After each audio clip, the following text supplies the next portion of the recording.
সাধারণ কোন মৌলী শব্দের চুলকালে আমরা বিষয়গুলোকে এত বেশি গুরুত্ব দিই না, কিন্তু বড় দুঃখ, আফসোস এবং পরিতাপের বিষয় হচ্ছে ভারাক্রান্ত হৃদয় নিয়ে বলতে হচ্ছে বাংলাদেশের জাতীয় মসজিদের খতিব তিনার মতো একজন যোগ্য ব্যক্তি পর্যন্ত গতকালকে ঈদে মিলাদুন্নবীকে অস্বীকার করেছে। ঠিক কিনা বলেন?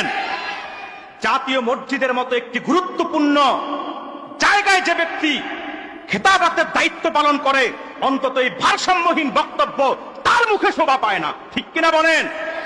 আমি বলতে চাই, বাইতুল মুকাররমের খতিবের দৃষ্টি আকর্ষণ করে, আপনি যদিও ভিন্ন একটি মাসলাকের অনুসারী, কিন্তু আপনি জাতীয় মসজিদের ইমামতিতে বসেছেন, খেতাবতের দায়িত্ব নিয়েছেন। শুধু নির্দিষ্ট একটি মাসলাকের প্রতিনিধিত্ব আপনাকে করলে চলবে না, 16 কোটি মুসলমানের প্রতিনিধিত্ব আপনাকে করতে হবে। ঠিক কিনা বলেন? সেই জন্য আপনার প্রত্যেকটা বক্তব্যের মধ্যে ইনসাফ আর আদালত থাকতে হবে, যেন কোনো একটা মাসলাক কিংবা কোনো একটা মতাদর্শের লোক কষ্ট না পায়। ঠিক কিনা বলেন? সম্মানিত সুধী, মনে রাখবেন, আমরা যারা আহলুস সুন্নাত ওয়াল জামাতের অনুসারী, আমরা মিলাদকেও বিশ্বাস করি, সিরাতকেও বিশ্বাস করি। আমরা মিলাদুন নবীর মাহফিলের পক্ষেও আছি, সিরাতুন নবীর মাহফিলের পক্ষেও আছি। ঠিক কিনা বলেন? এই দেশে বাড়াবাড়ি করে দুই দল।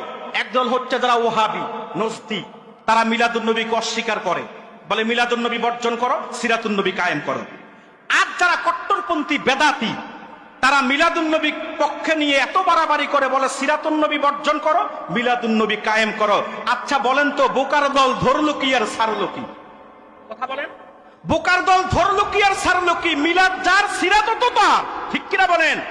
আমরা যারা খাঁটি আহলুস সুন্নাত ওয়াল জামাত, বিশেষ করে জোনপুর, ফুরফুরা, সারসিনা, সোনাকান্দা, ফুলতলি, আমরা মিলাদুন নবীর পক্ষেও আছি, সিরাতুন নবীর পক্ষেও আছি।